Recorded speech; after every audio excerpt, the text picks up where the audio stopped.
warahmatullahi wabarakatuh.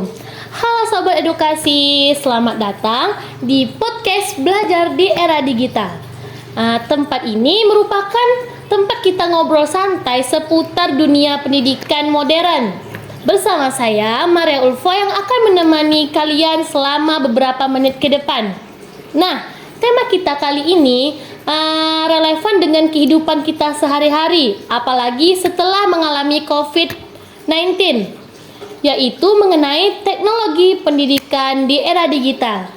Pada kesempatan kali ini, saya sudah bersama narasumber keren yang merupakan mahasiswa dari Institut Agama Islam Datuk Laksmana Bengkalis dari program studi Tadris Bahasa Inggris, yaitu Kakak Ananda Putri Maulana.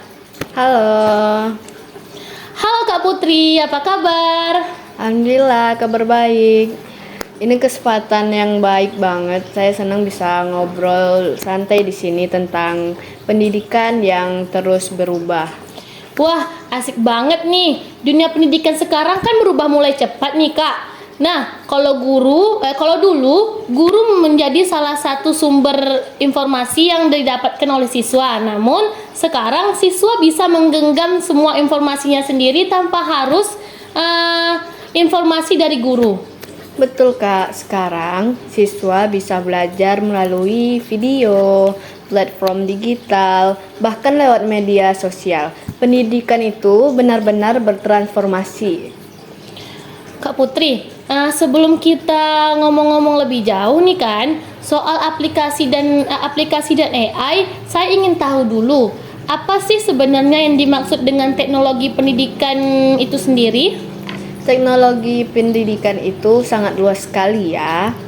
Intinya, teknologi pendidikan itu adalah cara kita menggunakan teknologi, baik berupa alat, aplikasi, sistem, maupun metode, untuk meningkatkan proses belajar mengajar agar lebih efektif, menarik, dan efisien. Jadi bukan cuma soal alatnya ya, tetapi juga tentang bagaimana caranya bekerja kan? Betul, banyak orang mengira teknologi pendidikan itu sekedar pakai laptop atau proyektor, padahal lebih dari itu. Termasuk bagaimana kita merancang materi, memilih media yang tepat, hingga mengevaluasi hasil belajar yang dibantu oleh teknologi. Oh begitu ya Kak. Jadi contohnya tuh seperti Google Classroom ataupun Quizzes, yang itu termasuk juga kan Kak? Betul, itu contoh nyatanya. Bahkan YouTube pun bisa menjadi media pembelajaran yang luar biasa kalau dimanfaatkan dengan benar.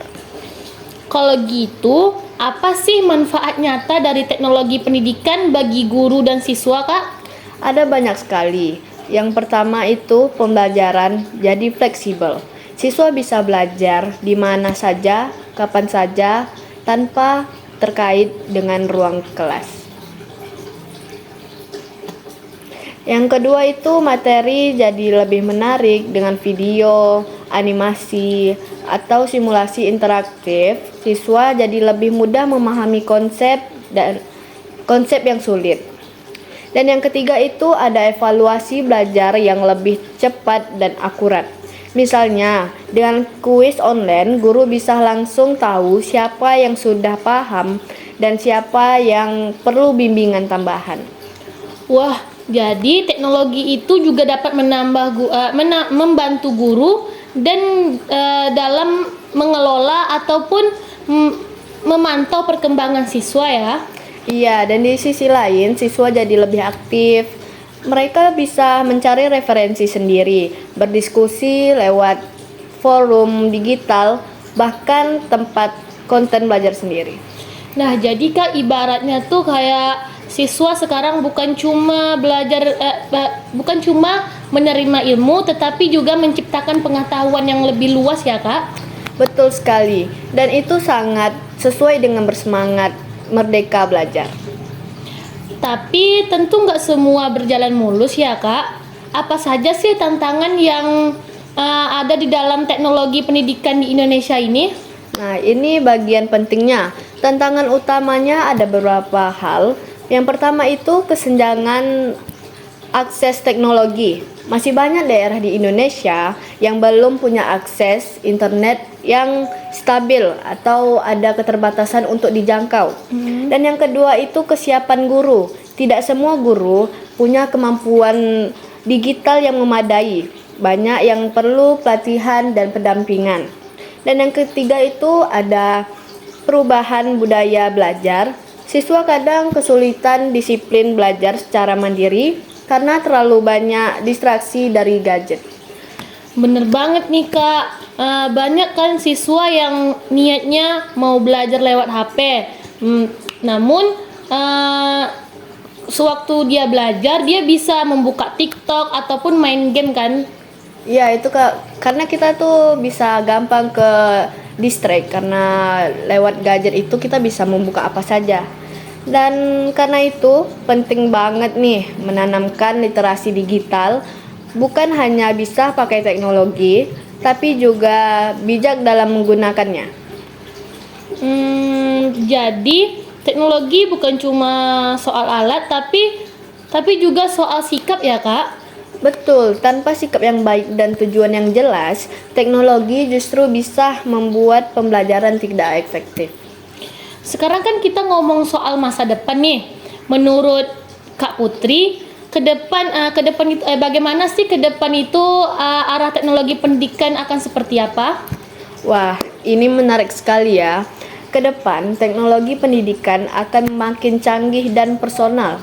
Kita akan lihat penggunaan AI atau Artificial Intelligence yang bisa menyesuaikan materi dengan kemampuan masing-masing siswa. Lalu ada VR and AR, Virtual Reality and Augmented Reality, yang memungkinkan siswa belajar dengan pengalaman imersif ya. Misalnya siswa bisa menjelajah tata surya dengan kacamata VR atau membedah organ tubuh manusia secara virtual tanpa harus ke laboratorium. Wah, keren banget nih Kak. Berarti siswa itu bisa belajar jadi seperti bermain game tetapi tetap edukatif belajarnya. Nah, betul. Selain itu, ada juga tren pembelajaran berbasis data atau learning analysis, di mana guru bisa menganalisis pola belajar dan menyesuaikan pendekatannya pengajarannya. Wah, obrolan kita hari ini benar-benar sangat membuka mata ya Kak. Ternyata teknologi itu bukan merupakan pendidikan bukan hanya soal aplikasi, namun juga dapat merubah kita cara berpikir dalam belajar dan mengajar ya Kak. Iya, betul Kak Ulfa. Jadi, intinya teknologi ini hanyalah alat. Yang membuat pendidikan maju adalah bagaimana kita memanfaatkannya dengan kreatif, cerdas, dan beretika. Luar biasa sekali. Terima kasih banyak Kak Putri sudah berbagi ilmu dan inspirasi pada hari ini ya. Sama-sama Kak Ulfa. Semoga podcast ini menginspirasi para pendengar, terutama guru dan siswa untuk lebih berinovasi dalam pembelajaran. Amin. Baik Sobat Edukasi, sampai jumpa. Sampai di sini dulu podcast belajar di era digital. Jangan lupa teknologi itu bukan hanya alat yang utama, melainkan adalah semangat belajar dan rasa ingin tahu kita. Sampai jumpa di episode berikutnya. Tetap semangat belajar dan harus berinovasi. Bye bye.